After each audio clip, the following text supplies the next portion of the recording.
Las redes sociales, ellas quieren vivir lo mejor de ambos mundos. Reglas de responsabilidad para las plataformas digitales. De 77,000 reales mensuales. El Congreso Nacional decidió votar aumentos salariales para los empleados del Congreso. Este año, el Partido de los Trabajadores recibe 615 millones de reales del fondo electoral. Existe una metáfora muy conocida en la ciencia política y en la psicología. Si pones una rana en una olla con agua hirviendo, va a saltar inmediatamente.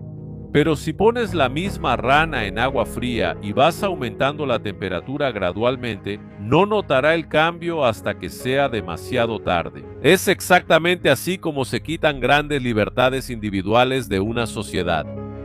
No desaparecen de la noche a la mañana, con tanques en la calle o proclamaciones autoritarias ruidosas. Son minadas en un proceso lento, gradual y burocrático, artículo por artículo, decreto por decreto, bajo la justificación permanente de la protección del bien común, de la justicia social o de la defensa de la democracia. En las últimas décadas, en Brasil, especialmente bajo la consolidación de gobiernos con fuerte tendencia a la centralización estatal y la hegemonía del Partido de los Trabajadores, así como el fortalecimiento continuo de la maquinaria pública. Congreso del proceso de reencarnación, de la libertad de expresión, el derecho al libre tránsito y la santidad de la propiedad privada.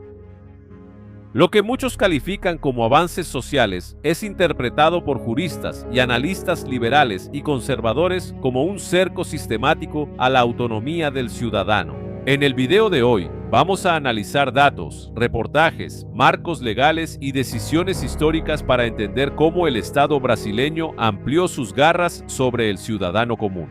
Y como esto es sumamente importante y necesitas saberlo, incluso para proteger tu patrimonio y lo más importante, tu familia. Toma ahora mismo el plátano cocido con queso, esa buena taza de café y la tostada asada. Y vamos a iniciar nuestro segmento, Señores do Mundo.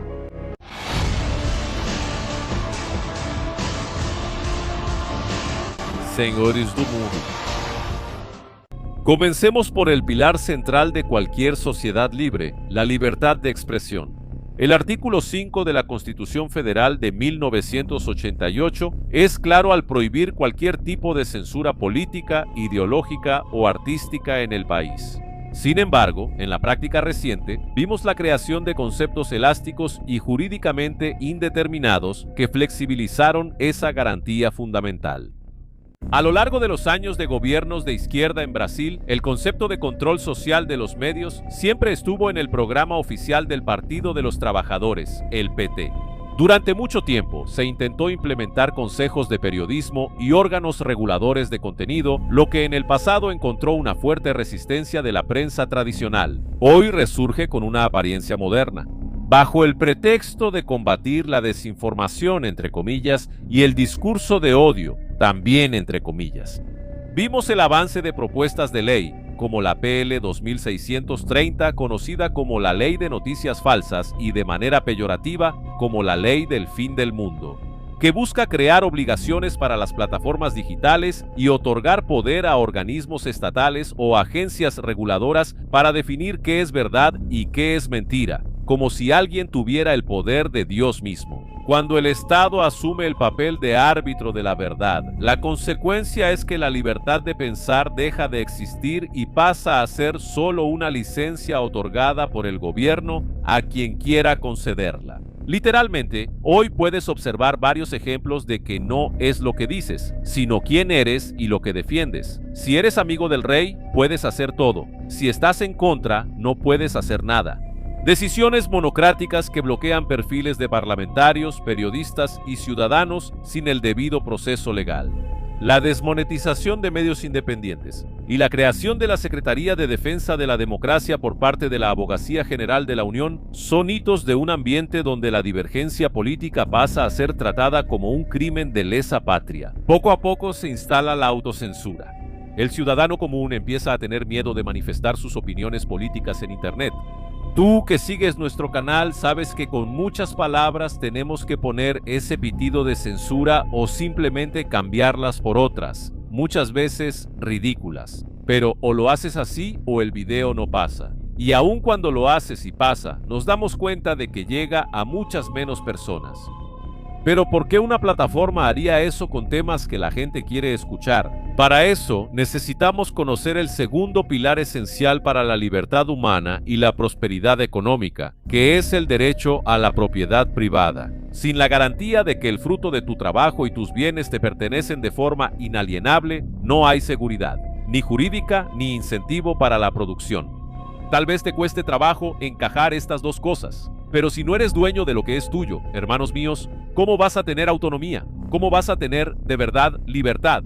Principalmente si dependes del Estado o de las rentas que ellos crean. Por eso tantas personas defienden al Partido de los Trabajadores a pesar de tantos escándalos que ya han ocurrido y siguen ocurriendo, involucrando corrupción y una gran destrucción de nuestro propio país. En Brasil, el derecho de propiedad ha estado sufriendo un proceso continuo de relativización bajo la justificación de la función social de la propiedad, entre comillas. Los gobiernos de izquierda han priorizado la leniencia y a veces el apoyo explícito y financiero a movimientos de ocupación e invasión de tierras en el campo y en las ciudades.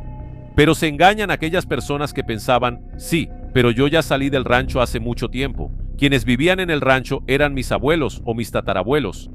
Pero, como yo digo, hermanos, cuando dejas que algo absurdo le pase a un grupo de personas y no te importa solo porque crees que no perteneces a ese grupo, olvidas cómo esas autoridades nos han visto a nosotros. Buenas fuentes de ingreso, y si no te ha llegado hasta ahora, te va a llegar en cualquier momento. Tarde o temprano, el agua te va a llegar al cuello.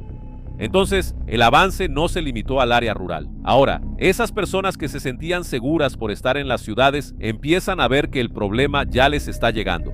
Vemos legislaciones municipales y estatales cada vez más agresivas en relación con los inmuebles urbanos. Reportajes recientes de portales regionales de noticias que cubrieron legislaciones locales revelan cómo los ayuntamientos y gobiernos han creado mecanismos para tomar posesión de inmuebles y terrenos alegando abandono o incumplimiento de la función social, reduciendo los plazos de defensa de los dueños a 30 días bajo la amenaza de la pérdida definitiva del bien. Así es, hermano. Si trabajaste, sudaste, luchaste para comprar algo y piensas algún día construir una casa para alquilar, una bodega o algo así, te pueden expropiar esa propiedad. Si no cumple, aunque tú construyas lo que ellos llaman función social, que queda literalmente a merced de la interpretación del propio juez que esté ahí en el juzgado de tu ciudad.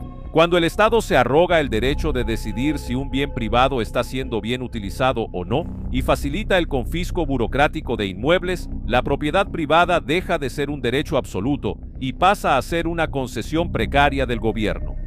Suma eso a los impuestos progresivos sobre la herencia y la amenaza constante de impuestos sobre grandes fortunas y el endeudamiento estatal que desvaloriza la moneda a través de la inflación, que no es más que un confisco silencioso de tu poder adquisitivo. Así llegamos al tercer derecho fundamental.